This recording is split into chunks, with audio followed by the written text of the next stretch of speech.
La question est posée, pourquoi Jésus est-il appelé Emmanuel? Merci. C'est une question qui me rappelle un incident qu'on a connu à l'église, qui était, je trouve, assez mignon.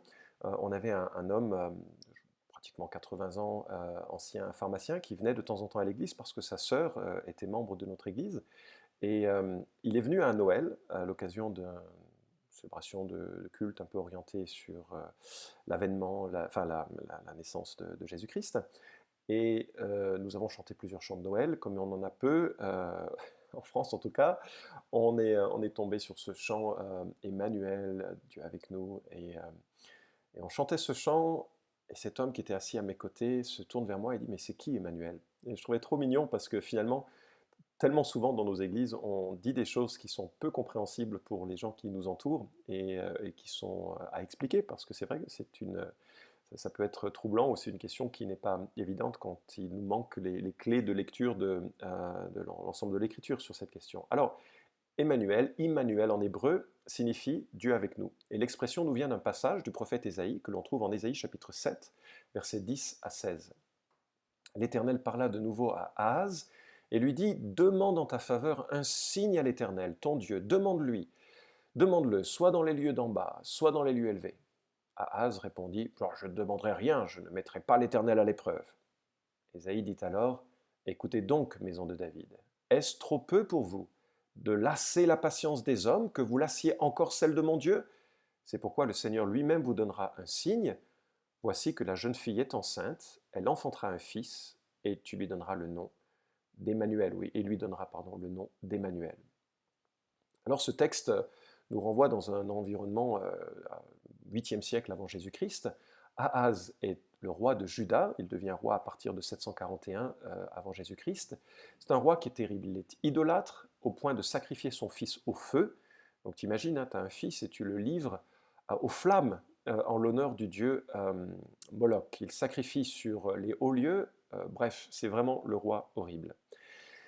Et le roi est dans un dilemme, parce que dans son petit royaume de Juda, il a au nord les Syriens et le royaume du nord qui le menacent. Alors Ahaz a l'idée géniale, lol, de faire appel à la Syrie, pas la Syrie, mais l'apostrophe Assyrie, qui est l'équivalent de l'Iran aujourd'hui, pour venir le défendre. Et là, il y a un homme qui s'appelle Tiglath-Pileser III, j'espère que tu retiendras son nom, qui est trop heureux d'intervenir contre la Syrie. Tu vois, c'est un peu comme la cour d'une école. Tu as un petit qui se fait menacer par un moyen, alors le petit va demander à un grand de le défendre, ce que le grand fera, mais il le fera en lui prenant toutes ses billes, ou à un prix exorbitant. Et Tiglath-Pileser est tout heureux de venir sauver Juda, mais bien sûr contre un paiement astronomique et une perte de l'autonomie de Juda. Et c'est ainsi que Dieu reproche à Ahaz de se confier en l'homme plutôt que de se confier exclusivement en Dieu. Et Dieu propose même à Ahaz de lui envoyer un signe de sa bonne volonté, c'est-à-dire un signe que Dieu est prêt à intervenir, même pour Ahaz, même pour Juda qui est plein de péchés. Alors Ahaz est vraiment un hypocrite qui dit: oh non, je ne tenterai pas l'Éternel, mon Dieu. C'est hypocrite parce que on voit très bien qu'il a que faire de la pensée de Dieu. Donc c'est vraiment un comportement assez moche de sa part. Et Dieu reproche à toute la maison de David d'épuiser sa patience, et il annonce un signe. C'est quoi? Eh bien, une jeune fille donnera naissance à un fils. Voilà le signe. Le terme Alma, en hébreu, désigne le plus souvent une jeune fille non mariée, comme par exemple Rebecca, en Genèse chapitre 24, versets 43 à 44. Et bien sûr, une jeune fille non mariée à l'époque était une vierge. C'est d'ailleurs le cas de Rebecca, c'est spécifiquement mentionné en ces termes. C'est pourquoi la traduction grecque de ce texte, la traduction dite des Septante, rédigée au IIe siècle avant Jésus-Christ, traduit correctement le terme alma par parthénos, vierge, ce qui va bien avec la notion de signe. Pourquoi? Parce qu'une femme qui a un enfant, c'est pas vraiment un signe, c'est un peu normal quand elle est mariée. Mais une vierge qui enfante, alors là, c'est un signe étrange, spectaculaire, miraculeux, et tout le monde sera surpris. Alors, que faire de ce passage? Bien, certaines personnes, et notamment les exégètes juifs, disent que ce signe s'applique probablement au fils d'Ésaïe, Maher Shalal-Ashbaz. Si jamais tu cherches des prénoms pour ton enfant, voilà une possibilité, Maher Shalal-Ashbaz. C'est vrai que c'est un peu long Bref. Mais en tout cas, c'est ce signe qui serait l'annonce de l'intervention de Dieu. Et ça va bien d'ailleurs avec Ésaïe chapitre 8, versets 1 à 4, parce qu'il l'applique précisément au fils d'Ésaïe. Seulement, on a là un phénomène que l'on retrouve souvent dans la prophétie de l'Écriture, c'est-à-dire qu'il y a un accomplissement partiel, prophétique, symbolique, qui illustre un accomplissement complet, futur, grandiose. Et c'est ce que nous avons dans cette situation. Les Juifs ont dû être encouragés par ce signe de la naissance du fils d'Ésaïe, mais ils ne pouvaient certainement pas croire que cet enfant était Dieu avec nous. Alors ça devait leur faire réfléchir à la notion qu'un jour viendrait un fils doté de qualités un peu différentes. Et précisément, quelques chapitres plus tard, en Ésaïe chapitre 9, versets 5 à 6, nous lisons « Car un enfant nous est né, un fils nous est donné, et la souveraineté reposera sur son épaule. On l'appellera admirable, conseiller, Dieu puissant, Père éternel, prince de la paix. Renforcer la souveraineté et donner une paix sans fin au trône de David et à son royaume, l'affermir et le soutenir par le droit et par la justice, dès maintenant et à toujours, voilà ce que fera le zèle de l'Éternel des armées. » Le fils qui naît a donc les qualités et des fonctions bien trop élevées pour être simplement le fils d'Ésaïe. C'est ainsi que beaucoup, et notamment les chrétiens, voient dans ce passage l'annonce prophétique de la venue du Messie. Et remarquent bien que ce fils qui doit naître, il n'est pas un fils normal, et c'est pour ça que c'est vraiment un signe spectaculaire qu'il faut attendre. Parce que ce fils-là, on l'appellera admirable, conseiller, bon jusque-là ça pourrait s'appliquer à un prophète, Dieu puissant, Père éternel? Non.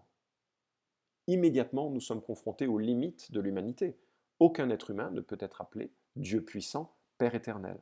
Et c'est ainsi que nous avons prophétiquement, en Ésaïe chapitre 7, en Ésaïe chapitre 9, l'idée que nous aurons Dieu en personne qui va s'incarner et qui va devenir homme pour pouvoir offrir aux hommes une pleine libération de leurs péchés. Ésaïe 53 va le détailler avec beaucoup de précision, ce que ferait cet enfant, cet enfant Dieu, ce fils de Dieu, également ce fils de l'homme.